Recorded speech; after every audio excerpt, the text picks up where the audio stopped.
Hello, everybody, and welcome. Let's do a radio check first. Make sure you can hear me and see me. One time, we didn't do that. So, can you hear me, see me?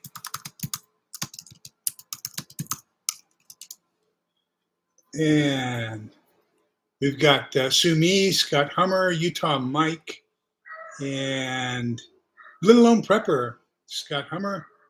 All right, so we got a couple of fantastic people here already. Thank you for being here. Tonight we're continuing on with this outstanding book. I really like what Jonathan has written. Jonathan Hallerman's Survival Theory of Preparedness Guide. We're going to have a little bit of noise. We're finishing up. I had to run out and pay him. But my gardener is here working on the yard. And so right now he's blowing away all the clippings and everything else from the sides of the house. And right now he's on the back porch. So you can kind of hear him a little bit. I apologize for that. We've agreed that he's going to start coming on Tuesdays from now on. Really phenomenal guy. So really appreciate him taking care of that for me. Helen and I just can't do it anymore at our age. It's just getting to that point. Let me see. We had somebody else come in, I guess. No. All right. So, fantastic book. I want to kind of bring you up to date. I don't want to be fear-mongering. However, I do want to bring you up to date and my analysis, Lee, Full War Prepper. Welcome, by the way. So happy to see you all here. If you're watching on the replay, welcome. You are just as valuable. Thank you so much for watching that. When you do watch the replay, of course, there is a monetary gain for me. I get a little bit extra money because watching it with the ads makes me a little bit of money. 25% of the money that I get from you watching the replays as well as the ads goes to the Salvation Army. 25% goes to St. Vincent de Paul, the Society of St. Vincent de Paul, and 25% goes to a local food bank here in Williamson County, Texas. So 75% of the money I make on YouTube is not for me, it's for my neighbors, my friends, those who aren't as well off or as situated as I am. So thank you so much for helping us with that. I greatly appreciate it. Let me see. Rogue Gypsy, good evening. Good to see you. Anybody else new? Okay, I'm going to put my glasses on. No, I'm not. Can't see. Got to clean them. These are my reading glasses. So bear with me on that. We've got some fantastic chapters. Now, we do work on some assumptions, okay? We all, and one of the things we as preppers do very poorly is communicate with each other, because quite often we will have a scenario in our mind that we are primarily preparing for.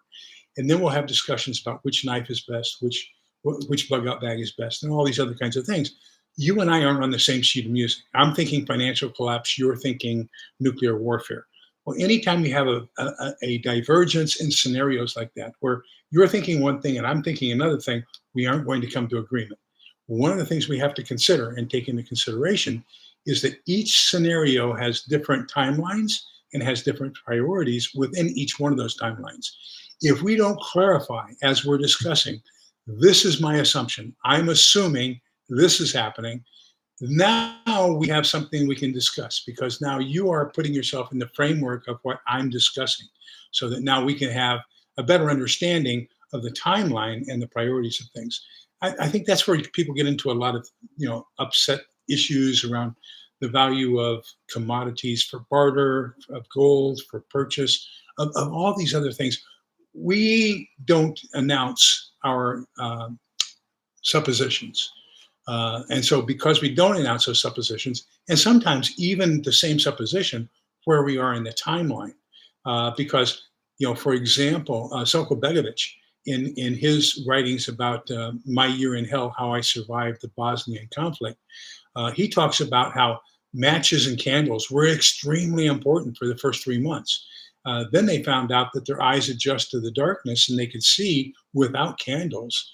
So after the third month, candles didn't have the same priority or the same value for barter as they did the first 3 months. Same thing with flashlights. Okay, so as we go through the timeline, things change in their overall value to human beings. Kaylin Strain, good evening. I'm sorry, I turned on to watch you last night. I know you did cold weather rations, which I really wanted to see. I'll have to watch the replay. I am still having a hard time standing or sitting for a long period of time. And so actually I started to get comfortable. And when I started to get comfortable, I fell asleep. So I apologize for that. For those of you who don't know, every Sunday evening at 7 p.m. Central, Kaylin Strain, one of our people here. Kaylin, go ahead and put a link to your channel. She does an MRE of some sort review. I've seen her do French, Belgian, German, American, Canadian. She does all kinds. I think there was a Chinese in there. Was it Chinese or Korean? But anyhow, she does MRE reviews. So make sure you catch her as well. Okay, let's get into this. No, I wanted to tell you about Lee's analysis. There is a anarchist website called nokings.org. And so this is basically, and please do not take this personal, okay? We have got to remain professional. We've got to remain aware. And I'm only giving this to you so you are aware so that you can take actions against it and in your preparations. But they are planning, and this is most likely Antifa-sponsored, some sort of organization that wants the U.S. government to fall. Most likely, if you read Cloward Pivens from the 60s, late 60s, early 70s, and they were talking about how to basically take down a country. You have to create a false flag, and then within that false flag, you have to convince people that is terrible, and you have a replacement for it after you've overthrown the existing government. So, Cloward Pivens, I believe it is. But anyhow, so that's what this group, this nokings.org website is trying to undermine the entire U.S. government. I believe that Antifa is one of their tools. I believe that they have some puppets like the governor of California, the mayor of New York, Bass, and Newsom. The other way around, Newsom's the governor, Bass is the mayor. I believe that they're puppets of that undermining of the U.S. government. So we see that there's they're trying to organize at least 100 riots throughout the United States over the course of Saturday, June 14th. And so Kaylin's telling me she's done Norwegian, Lithuanian, Latvian, Polish, UK, but not Belgian. Okay. So anyhow, they're trying to get all these riots organized. My interpretation. This is strictly my personal interpretation. You don't have to accept it. You don't have to take it as any validity. Just the way I look at things. I know for a fact Sarah Adams, who is a CIA targeter.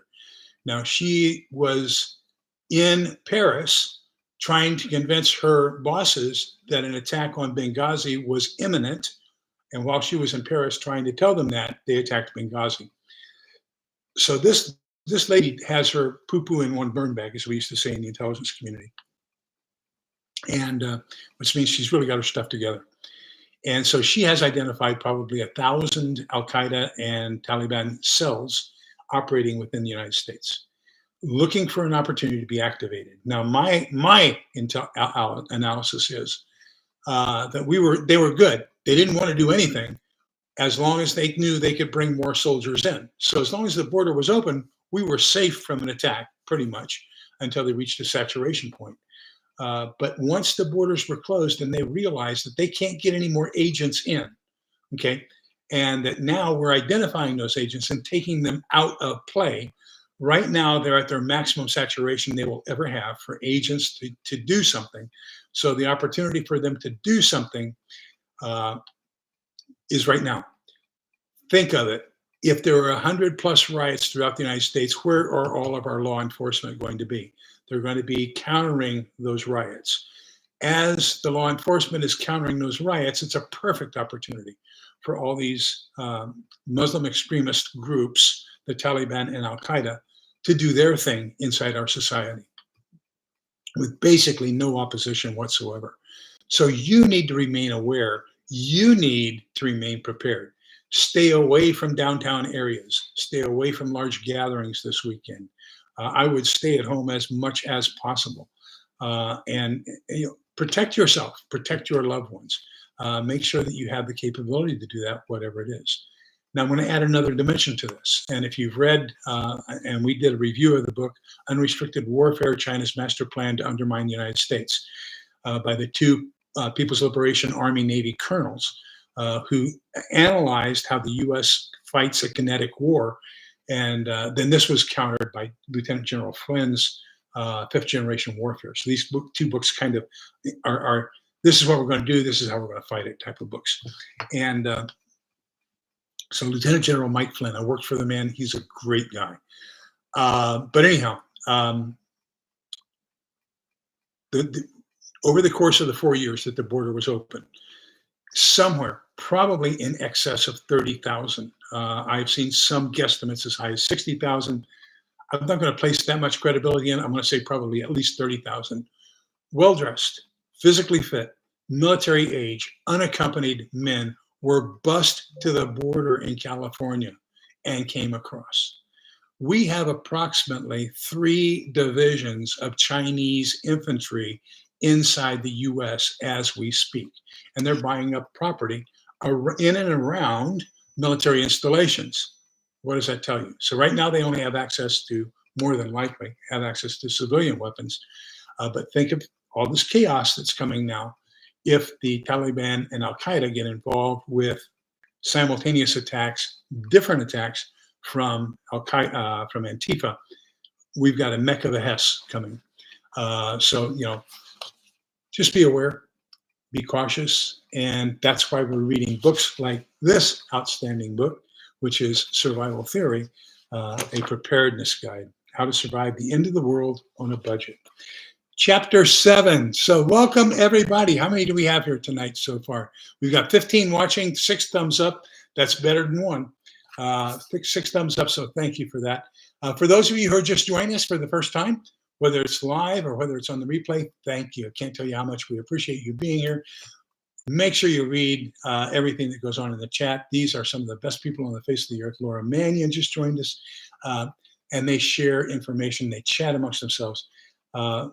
Please, my moderators don't get paid anything.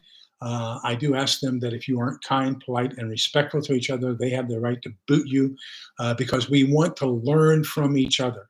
It's okay to disagree. It's not okay to call names. It's not okay to be disrespectful. I want everybody here to feel safe. I want everybody here to ask questions. I want everybody here to be able to get opinions from other people on what is valid and what is not valid.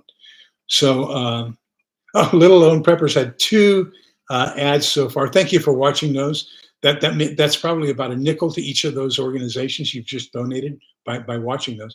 Immigration Attorney and Harbor Freight. Harbor Immigration, Fort Island, no, my intel analysis trying to put everything together. Okay, here we go, chapter 7. So if SHTF happens, what do you need to do? Number 1, the absolute worst, absolutely worst, you're definitely going to die, thing you can do is to act like a lone wolf. And he gets into that like you would not believe. There are several explanations why.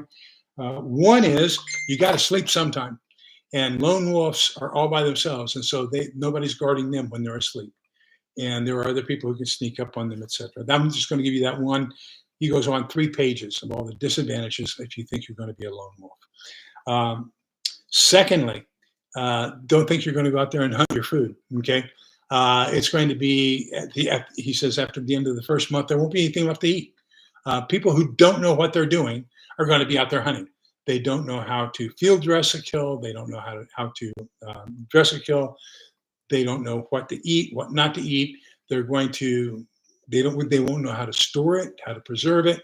They're going to be constantly killing and butchering and eating, and just the population of edible animals is going to drastically reduce.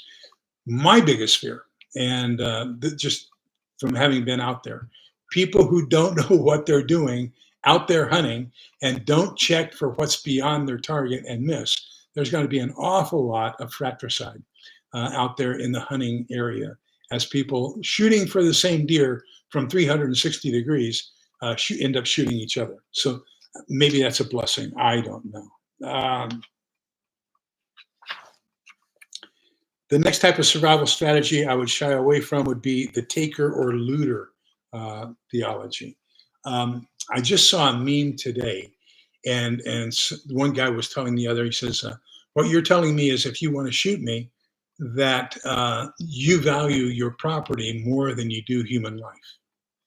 And the fellow responded to him and said, what you trying to take my stuff from me says to me is that you value my stuff more than you value your own life. So, the looters, you're going to be constantly up against people. You may win the first couple, but even professional fighters at some point lose a round. And in this game, in a post SHTF game, you only lose one. You don't get to get up. There's no TKOs. When you lose, you've lost. And so the odds are against you. You're just going to find somebody that's stronger, better, more knowledgeable, more practiced, more experienced than you are. And it's just going to not fare well for you. So I saw somebody else just join us, Tammy Harden. No, she retracted a message. That's what it was. Oh, XNYC OG Prepper. Good evening. Welcome. Good to see you. The next segment of preppers that you don't want to be is what are called the roamers. And we saw that for those of you who watched the Walking Dead. That was when the group was in the camper and they were roaming from one site to another, trying to collect food and everything else. That's when they got captured by Negan and his group. That's when we saw Bob. I think it was Bobby. And what was the red-haired guy's name? But the two of them met Negan's bat. KP Heathen, good evening. Welcome. Good to see you. So you aren't going to make it as a roamer either. Then there's the pacifists. And the pacifists are going to be the people out there trying to form kitchens and soup kitchens and try to take care of all the people. And there is nothing on earth more dangerous than a parent with a starving child. A parent with a starving child, you've got to be on your game when you're with them because they will do anything and everything to protect that child. Our children are everything to us. And so and I have seen parents who will forego eating in order to feed their child. So if you are a pacifist and you run out of food and there's somebody there with a hungry child, beware. You have made yourself a target, because if you're giving food away today, even though you say I'm out today, they're going to analyze food that you're going to be passing out tomorrow, and they want it now. So it's a question of timing. And so when you're dealing with a starving person, regardless of your good intentions, their desire to keep their children alive outweighs your desire to be a pacifist and help them and eat. One of the things that he's in, I've got it highlighted because he has it bolded, he has it all capped, and it says, they are coming for your food. So just be aware of that. Once they find out that you have excess food, that becomes the target. That becomes their ambition. That becomes their drive of what they're going to get. And they will have blinders on to anything and everything else around them. Once they identify that you have food to spare, that's what you're going to get, is them trying to take your food. Here's another one that he has capitalized and highlighted that I think we need to remember. Just, write this down. In the book, highlighted, it's on page 61. It says, the hippie community philosophy of everybody works together and shares only works when there's enough food. The minute there isn't enough food, all that collectivism goes away. It becomes, I'm going to feed myself. I am going to survive. And I don't care about you. Okay, I'm not going to share what little there is. When the pie shrinks, my piece of pie becomes even more important than yours. So as long as the pie has enough slices to feed the people who are there, you're okay. You know, the community, the hippie commune works fine. The minute that pie starts to shrink, or more people than there are slices, or less slices than there are people, whichever way you look at it, you've got a problem. Okay, there is going to be conflict. Good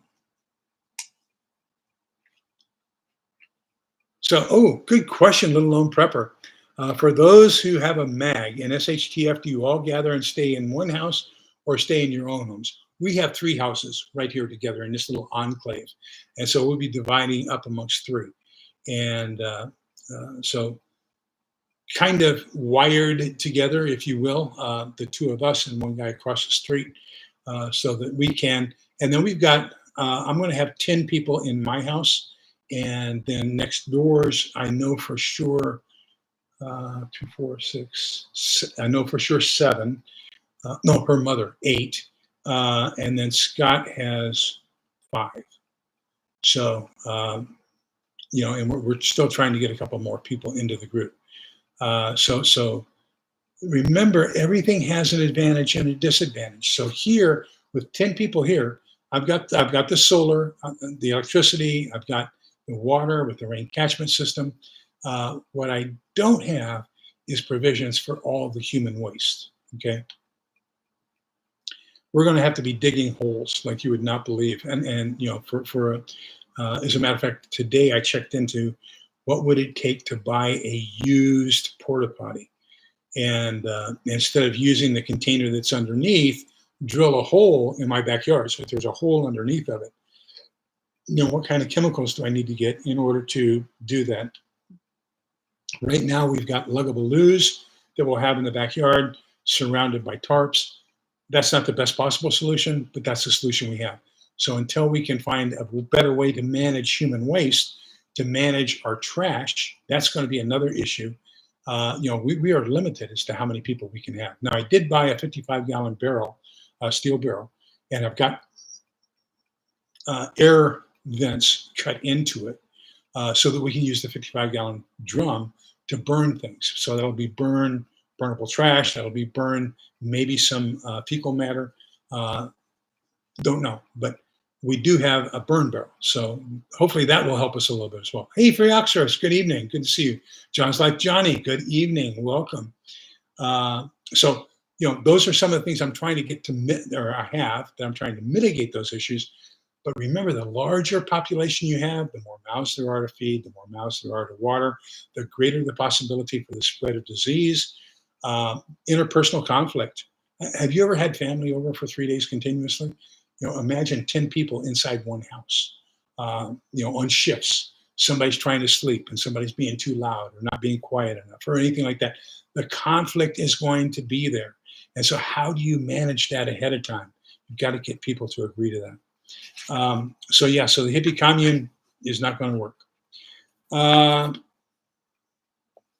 average home cannot be made into a fortress, but here are some things it recommends. Lots of good recommendations.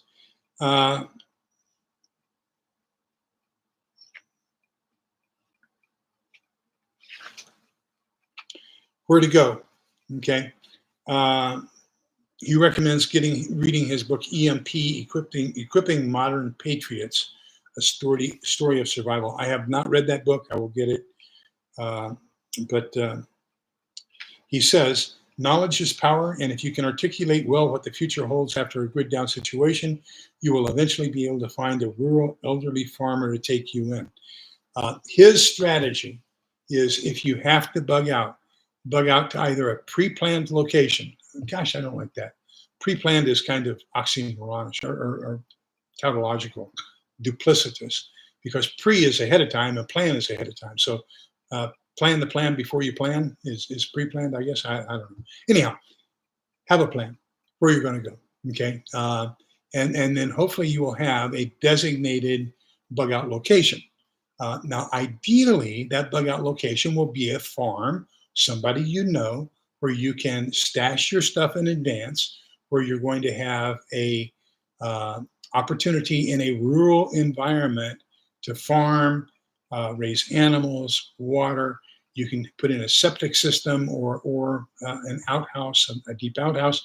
All those things can be used for longer term survival. That's the advantage. Now, what's the disadvantage? You're going to have more area, and as you have more area, you have more people. You're going to need more people to defend that area. So think of all the advantages and disadvantages and decide which way you want to go. Okay. And he stresses the same thing as I do here on page 90 or 66. All the recommendations that he has made so far in this article are still situational and timeline dependent. He only says situational. I'm adding timeline dependent. And that is exactly true. Let me show you.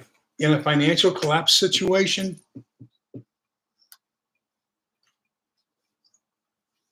trying to reach over here and grab this. In a financial collapse situation, this Geiger counter is useless. In a civil war or civil strife, like I expect this weekend, this Geiger counter is useless. In a financial collapse, it's useless. However, in a financial collapse, having cash on hand, having even silver dollars, having some sort of monetary value, precious metals, jewelry, things like that, those can be used. So think of the situation. And then each situation has different advantages and disadvantages. Each situation has different identifiers, priorities, and things that you need to take a look at. Sue, that's a great idea. And Sue talks about, what about a composting toilet? And absolutely, no, I can't do this. I can do that on StreamYard. I can't do it here. But I can get it to show up in StreamYard as part of the chat, and I can't do that here. But Sue me asked the question, what about a composting toilet? Exactly. That's what I was talking about when I was saying I need to check into a used porta potty and then the chemicals that go into that. So that's composting as far as I'm concerned. Let me see. You want a way to shoot out when you... Absolutely. So you've got to have firing ports, or you have to have a mobile force that can come at the guy when they're attacking you, can come at them from behind. That's a danger. The advantage is surprise, you can take them out from behind. The disadvantage is if they miss, then they're going to hit the house, and hopefully then go through and hit one of you inside. Think of everything as, you got to think, what happens if? And if I do this and it doesn't work out perfectly, what happens? In the Army, we say that every good 5-paragraph operations order is only valid until contact with the enemy, because the enemy hasn't read it, and so they aren't necessarily going to agree with everything we have in our operations order. So contact with the enemy can at times nullify your plan. So just remember, things change, situations change. Be adaptable, be flexible, have a plan in advance. So Holly says, I heard, let me see. Holly says, I heard you can use a composting toilet and use the compost to put in a garden. You have to be at least 6 months to compost. So let me tell you a story, Holly. And Helen's in here. She'll probably start gagging at the memory of this. We had a ski weekend down in Birch's Garden. She's laughing. She already knows what I'm going to tell you. We had a ski weekend down in Birch's Garden. I had a brand new, what was it, about $100 ski suit, Helen? Yeah, back then that was a lot. And then we're talking back in '84. This is a $100 ski suit. And so we're skiing the Rossfelds, which is one of the higher mountains there on the border between Salzburg, Austria, and Berchtesgaden, Germany. And it was a 15-kilometer long run. and ice, snow, everything else. It ended on the Armed Forces Recreation Center golf course. So we're coming down, we're skiing, and it looked like I was going to hit another patch of ice. And so I was ready for ice, and it wasn't ice, it was water. And I went, boom, face first into this pile of water. The Germans take all of their sewage, and after treating their sewage, spray it on the mountainsides as a fertilizer for all of the stuff that they grow. Because it was melting. Grass and Ellen's saying because it was melting, but I'll get there in just a minute. And so they use that as a fertilizer for all the grass and everything else for their dairy cattle who graze the sides, and their sheep and everything else who graze the sides of the mountain. And so that helps their grass grow. And so, of course, I went face first, which means that everything got scooped inside my ski suit. And so I had this liquefied raw sewage, or not liquefied sewage, that was meant for composting on the side of the mountain inside my ski suit. And I ended up having to throw away this brand new ski suit. So yes, so you can use composted sewage as fertilizer, but make sure you compost it correctly. Fantastic book. I strongly recommend. I forget the author's name. The name of the book is Humanure. So Human, human, and then the man is kind of in both words, manure, manure, Humanure. But it's a great book on composting and how you can safely use human manure in your gardens and everything else. I'm going to take this because I'm going to walk out front. Oh, okay. Yeah, there you go, Sumi. Thank you. Humanure. And let me see. I think I have it in my Amazon store. Let me check here real quick. File open.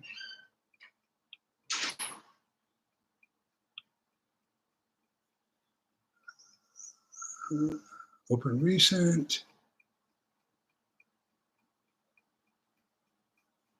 It's not going to let me open it.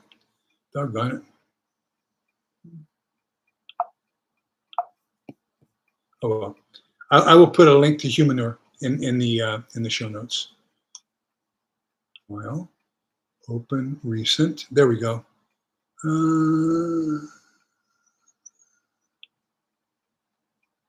Got to find it. My Amazon affiliate links. There we go. Amazon affiliate links, open, and then, of course, it's going to take a while to open because I'm on YouTube, but I'll put that in the show notes. Humanure is the name of the book. Great book, by the way. Strongly recommend it. There was also another book I bought, and it's for the homesteader, and it's all about well drilling and building your own septic system. So yeah, it's great. Thank you, Utah Mike. Great comment. Only the solids need to be composted. Liquid can be spread as is. Absolutely correct. Now, another option is, and this is the origin of the word getting on the first sergeant's poo-poo list, okay, is we had gantries and what I call gallows, but we had this structure with seats above it and the kind of a little bit of a canvas shading around it.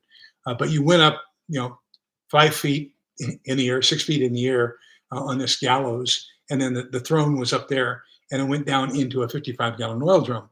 So those oil drums had to be collected and put into a slit trench once a week, and then we'd pour diesel on it and burn it. And so that's how we got rid of our manure, our fecal matter, in a less than nice environment.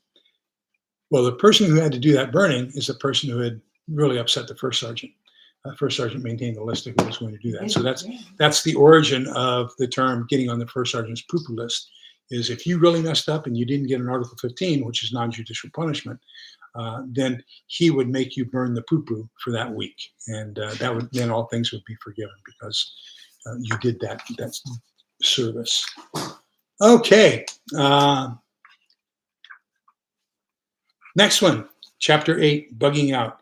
His assumption is that we're going to bug out That's what I get from reading it, although he contradicts that and says that that's a last resort.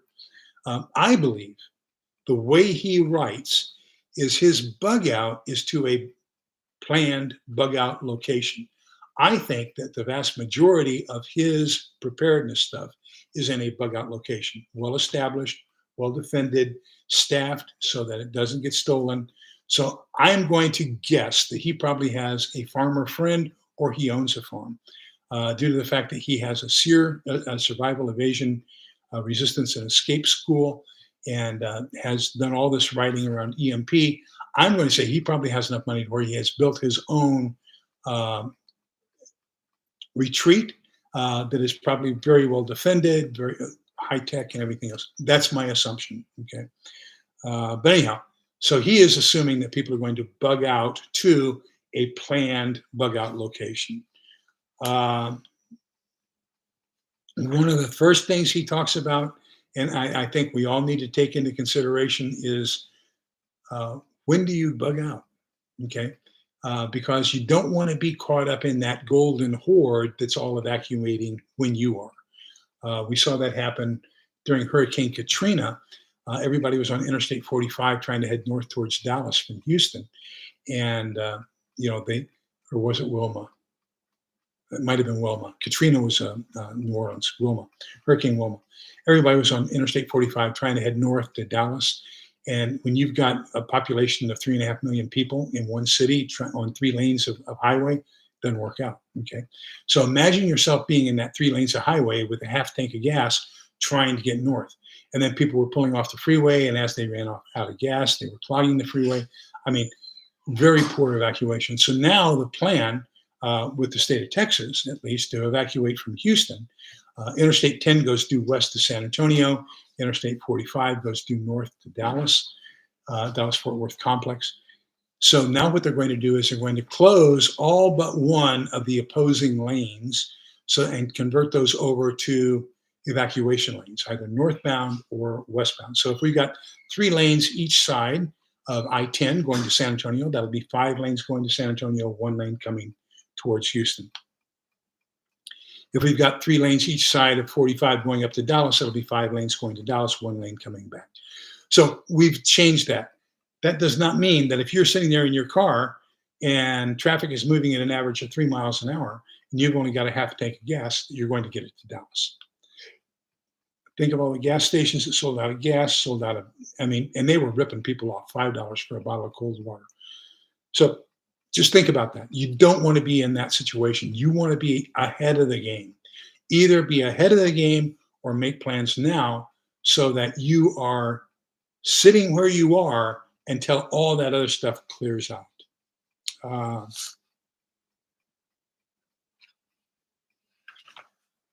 Talks about what to do in case of an EMP and you have to evacuate. So one of the things he says is if you have to evacuate your car, try to find a shopping cart per person. And you can use it and just if you're at a place where you can fill each one up and try to pay for it or get out with it, whatever the case might be.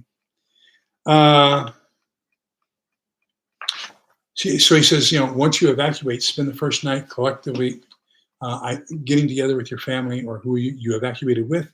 Remember, you are now in refugee status. So try to inventory everything you have. Try to distribute the weight so that everybody's carrying what they're capable of carrying. That doesn't mean 35 pounds per person because that 4-year-old may not be able to carry the 35 pounds.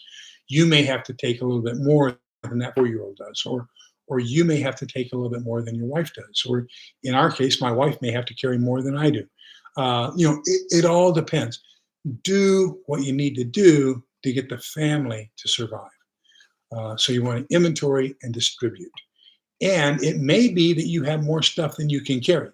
Prioritize the stuff that you need to take and what can you forfeit.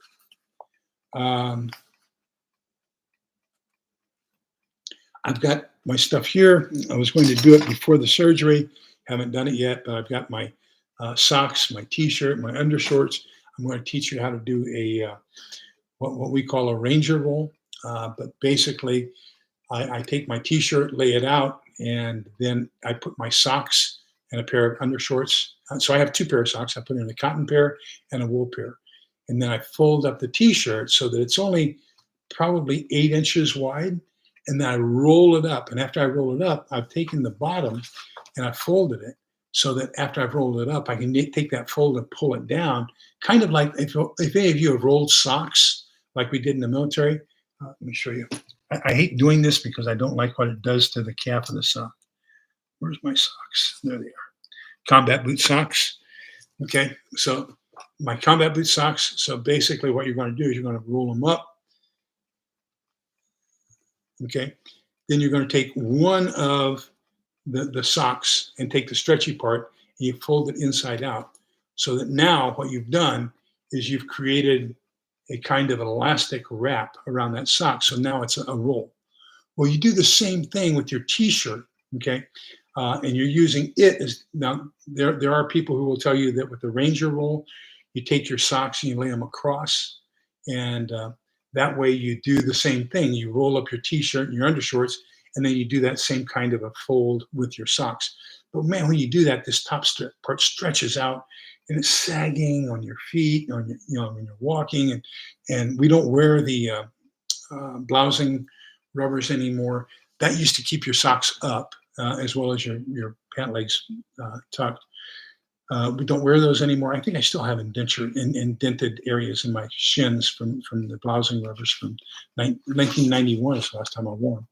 But anyhow, so I'm going to show you how to do that with a T-shirt. Put that inside a 1-gallon Ziploc bag. You got nice, dry, clean socks, shirt, and underpants. Get one for every day you intend to be on the road. 3 days is what I have in my bug out bag. So you can do something like that, and that will help you an awful lot. Yes, the answer to the question that has not been asked, but I think somebody is probably asking, is yes, I wear 2 pair of socks in my combat boots. So I wear a cotton inner, and then I wear the wool outer. So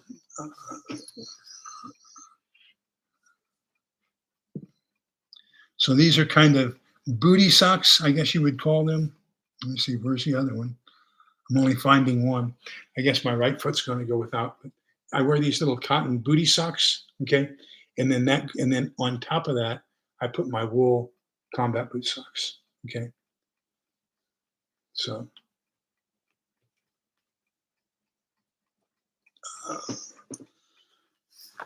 okay, let me see here. Where are we?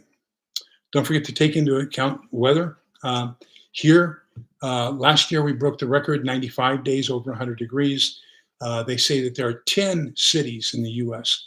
That because of their growth and because of all the emissions and the amount of concrete and all those other kinds of stuff, that increased by 5 days or more last year. They were in excess of 100 degrees, and Austin's one of them.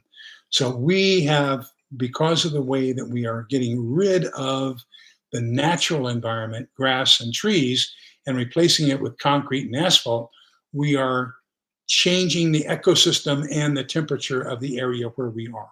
So Austin is probably going to have somewhere in the vicinity of 96 days over 100 degrees this year.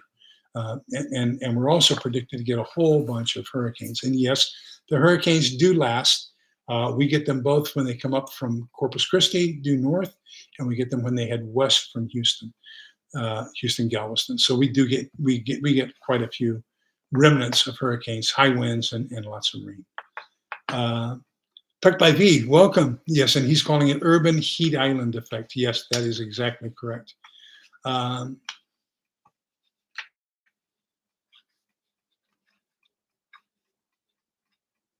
Little Lone Prepper says that if something happens, they will probably block the roads before most people can get out. The National Guard armories here are placed about 10 miles apart on main roads. Well, and it's not so that they can block them. Remember that the reason President Eisenhower authorized the interstate system is not for your convenience. It is a military route. The interstates are primarily for military use so that if the U.S. is ever invaded, they have a rapid form of transportation along the coastlines and from the center of the U.S. to the coastlines, and then in and around the U.S. That's the primary reason that we have the U.S. interstate system. Not to get from here to Dallas, but for the reserve brigade in Dallas to get to Houston to defend the ports. So yes, but yeah, you're right. There is probably a company-sized or a battery-sized or a squadron-sized unit in most small towns, and they will have an armory. Next, he talks about having the conversations with people. So, and this is kind of we're going to continue on. He's going to continue on. He didn't know that this conversation was taking place, and Little Known Prepper has gotten us on a good subject here, and that is, do not take the main roads, take the back roads. As a matter of fact, he even says in here, consider high tension transmission lines. That whole area is cut. That's going to be safer to walk. Railroad lines are going to be easier to walk.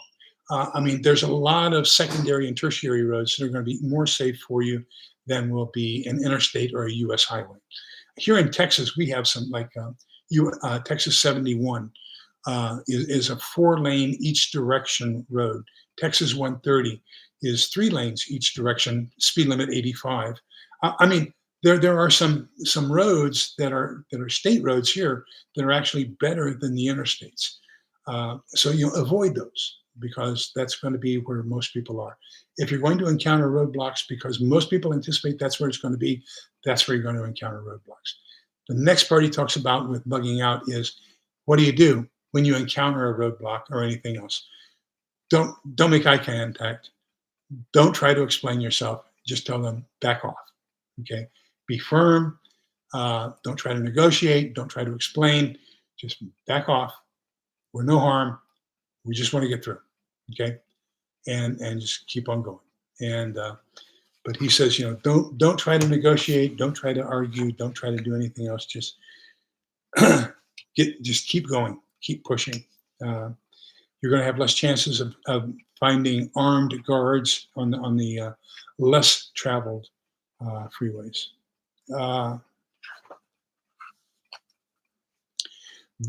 Next page, top of the next page that I have tabbed here. He reiterates it again. Don't engage in conversation.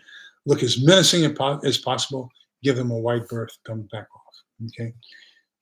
Do not enter any towns, villages, cities for any reason whatsoever. That will be a death sentence. Skirt around the outskirts of a city, which is why you need to have printed maps so you know how to get around. And you might want to have a compass as well and know how to use it. One of the things that he recommends that you do is pack the largest pot you have for boiling water. You're probably only going to boil water once a day. It takes a while to boil water. You want to get as much done as you can at one time, put it into everybody's canteens, dump out the rest, and keep on moving. You don't want a small pot where you're going to have to be there for hours, filling it, boiling it, filling one canteen, refilling the pot, boiling it, filling another canteen. Get as much done as you can all at one time. Only use a fire if you really need to boil water, cook, or dry your clothes or sleeping bags, or to warm up. In other cases, build a fire as small as possible while it's still light outside so that you're observing light discipline, and make sure that it dies down before dark so that nobody knows where you are, because that light from that fire is going to be visible for miles. Likewise, when you first start it up, if you can do a Dakota fire hole, do a Dakota fire hole. What you're going to do there is that's going to be the most complete combustion that you can get. So even with dry woods, when you first light that fire, it's going to be a puff of smoke. You're going to have smoke coming up. That smoke is going to give away your position as well. Let people know where you are. You don't want that. Remember that without complete combustion, you also have the odor of smoke. How many of you have smelled somebody grilling, somebody starting up their pit, somebody starting up a home fireplace? You know the smell, and that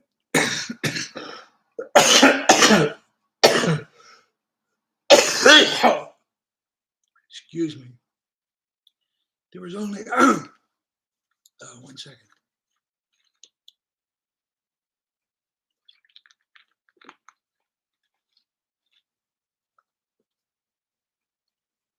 the surgery I had 2 months ago, the doctor said that there was an 85% chance that surgery would get rid of that cough, that terrible cough, which is an esophageal hernia. So my stomach has actually kind of gone through the loose wall, a weak area of the wall of the esophagus, and it causes acid. And so that acid comes up and gets into your air pipe, your windpipe, and so your body is saying, "No, we don't want you in here," and that's why you cough, is to expel that from your windpipe. Trachea is the medical term for it, and so that's what that coughing is trying to expel acid from that hernia. So I had 2 more hernias repaired 2 months ago in that esophageal hernia surgery. He said there was an 85% chance we would do away with the coughing. Good news is, I always try to give good news and bad news, advantages, disadvantages. Good news is it has reduced 85% of the coughing. So I'm only coughing about 15% as much as I used to. Didn't cure it 100%, but you know what? It's greatly reduced, so I'm very happy. I can live with that. So that's kind of where we are. That's the end of that chapter. So let me go back in and see if there's any questions or any comments or anything here. Look at that. We did it under an hour. Can you believe that? Unbelievable. Oh, wow. So Theoxis is sharing that he's found that benchmark brand map atlases are better than the .com ones. No, don't. DeLorme. Okay, so he's giving you an actual trade name for a good map.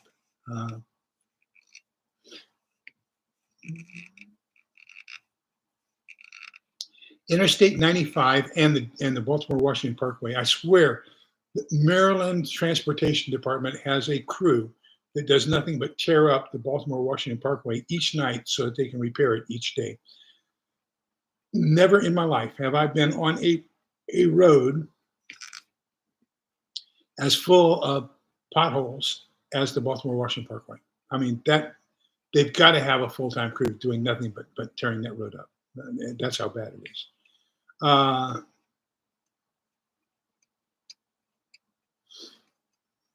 Joshua says he's going to grizzly country and odors are a big concern. Absolutely. If you ever get the chance, if we have peace, and I pray for peace, and you get the chance, do me a favor. There are 2 places that are just awesome. The first one is I'm going to recommend is Big Bend. There's no lights around for 50 miles. Okay, it's kind of a wilderness area. When you look up at the sky and see the grandeur of the sky, and it is filled with stars. What we see here are masked by the lights of the cities and everything else. You only see the major stars. But when you go out to Big Bend or you go to the Gila National Wilderness Area in Gila, in the middle of New Mexico, where there's nobody around. There's no sight, there's no sound, there's no light, there's nothing, just you and nature. And you can see the grandeur of what God has created as far as the heavens, just unbelievable. But it also points out you can see a light, you can see a flashlight miles away. You can see somebody lighting a cigarette miles away. You can smell things. It's just so much purer air that you're breathing that you can smell things. You can smell an animal approaching. You can smell things just totally different. So odor, sight, sound, all become extremely important when we don't have all of this, let's call it electrical pollution and human pollution that we have in the urban areas. And so what Theoxis is saying is absolutely correct. You don't understand it. I mean, one of the things in Vietnam, the guys really stopped using deodorant and shampoo and all these other, and aftershave and even shaving cream, just using soap, because the difference in odors between the Vietnamese people versus the Americans. I mean, they could smell us a mile away because of all the things we do, so that people can't smell our body odor, so that they smell something a little bit sweeter, and so that gives its own odor, and which can be discerned at quite a distance.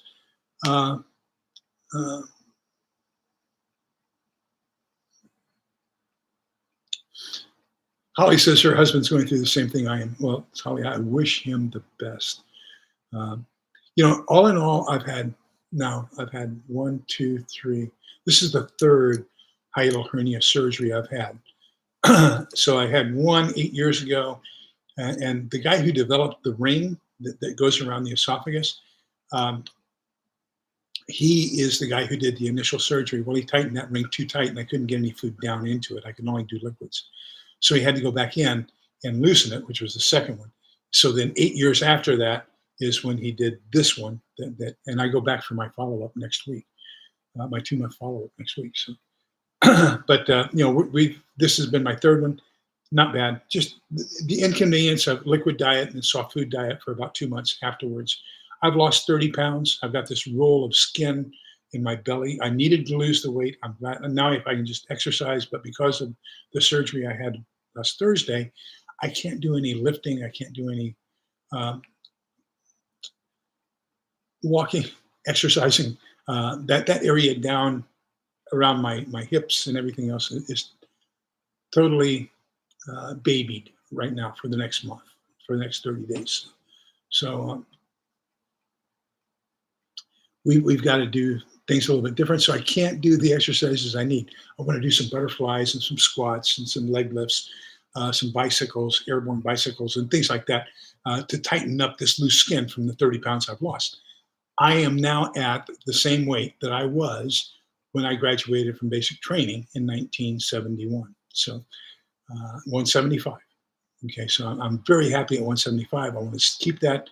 No more 205 for me, but that's where we are.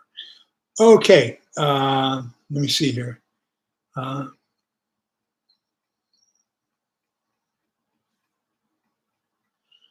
So Theoxeris is adding very good points. No contact if possible. No trekking through high willows. Avoid those cute little cubs. Keep a clean camp. Absolutely. And another thing, my only encounter with a bear was in the Gila National Wilderness area. And so what we had to do there was we had basically a dry sack, and we put all of our foodstuffs and our cooking equipment, because believe it or not, as much as you try to clean your cooking equipment, it still has a food odor. So we would put those in dry sacks, tie the dry sack to a rope, throw it over a branch, and then hang it off of a branch about 20, 25 feet in the air. They would come, but they couldn't get it. So, that was one way we did that. Oh, let me tell you that trip, my senior year in high school to the Gila National Wilderness area, we were actually working for the National Geodetic Society and surveying the west bank of the west fork of the Gila River. And so we had one guy who was fishing upstream. We lived off of rainbow trout, chub, brown trout, brook trout, 3 meals a day. We were catching a trout every other cast upstream because nobody else fishes that far upstream. So, I mean, it was overly filled with trout, with chub, smallmouth bass. We had some great eating for the 3 weeks that we were surveying. So that was great.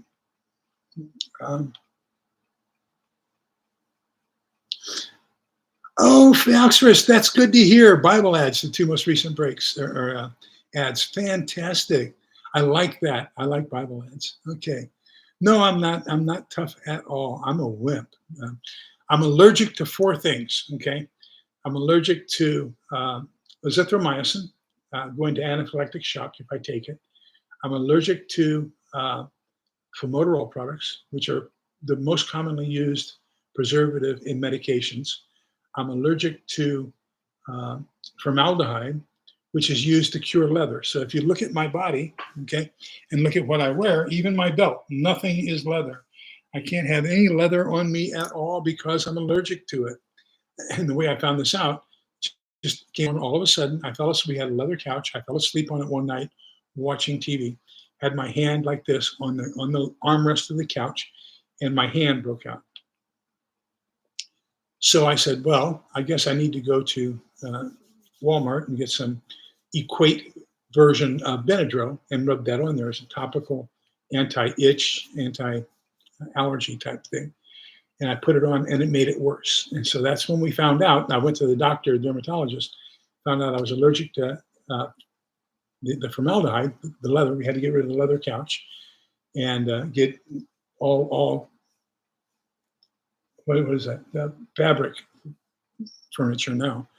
And then to make it worse, I put that equate on there, and the equate has a preservative in it that's formoterol, which is an analog of formaldehyde. So that made it worse. I put something worse on it to make it worse. Crazy. But yeah, so no, I'm not a hero at all. So those are the 3 things I'm allergic to. The 4th thing I'm allergic to is pain. Oh, there's a 5th thing, running. February 1st, 1991 is my official retirement date. I went off the rolls of active duty on January 31st and on the rolls of retired February 1st. I made a promise that I would never run another step for the rest of my life. I have kept that promise now since February 1st of 1991. So that's where we are at that no more running. But okay, so we're at an hour. Let me get this and let's get you all taken care of. Thank you all so much for being here. Thank you for sharing in the chat. You guys do a wonderful job of sharing in the chat. I really appreciate it. I have to go back and read the chat after each one because you guys add so much value. It's just unbelievable. Thank you so much. Thank you for sharing with your friends too. The fact that we're doing this because we are increasing our numbers, and I greatly appreciate that. So the book of Numbers, chapter 6, verses 24, 25, and 26. The Lord bless you and keep you. The Lord let his face shine upon you and be gracious to you. The Lord look upon you kindly and grant you peace. I pray for peace in our country. I'm afraid for this weekend.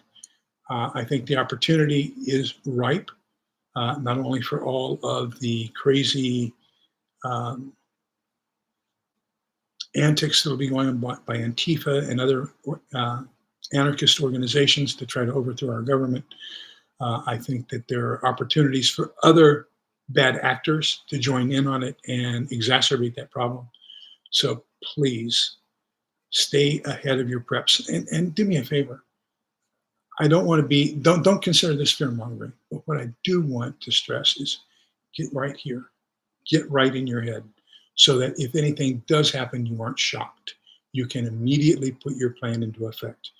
If you think about it now, okay, think about the worst case scenario right now, get a plan for it. Then if it does happen, you've got a plan for it. If you don't think about it and it does happen and you don't have a plan, you're going to go crazy. I have just joined another group on Facebook called Depressionism. I love the work they do. It's about how to manage depression in your life, how to keep from getting into a depression state. So on Facebook, it's called Depressionism, ISM. Another place I want to recommend everybody go to on Facebook is a place called Prepping for the Long Term. Fantastic group of people. There's a lot of people joining in on that every day. I would say on average, it's going by 5 to 10 people per day. Very quick, a lot of good information shared, a lot of good people talking and doing things. The same kind of people in the chat there on that group as what we have here in this group. So I think you'll really enjoy it. Shenanigans, good to see you. Okay, I've got to remember to put Humanure link in the show notes, and that other book I bought about wastewater in a rural environment on a farm, and I'll put that book's link in there as well. Thank you, everybody, for being here. Remember that we're all in this together. We are in this together. We support each other so that we can come out the other side together, okay? So please continue to be kind, polite, and respectful to each other. Love everyone. We were given 2 great commandments. Number 1, love the Lord God, your God, with all your heart, soul, and mind, and all your strength. And the second commandment is the new commandment that's given to us that is like the first, and that is to love your fellow man as you love yourself. And we define love as being willing the best possible for the other person. That's how we define love. So I wish everybody the best, even those who are against us. I wish you have a change of heart, and I wish that we could approach this in a more brotherly manner.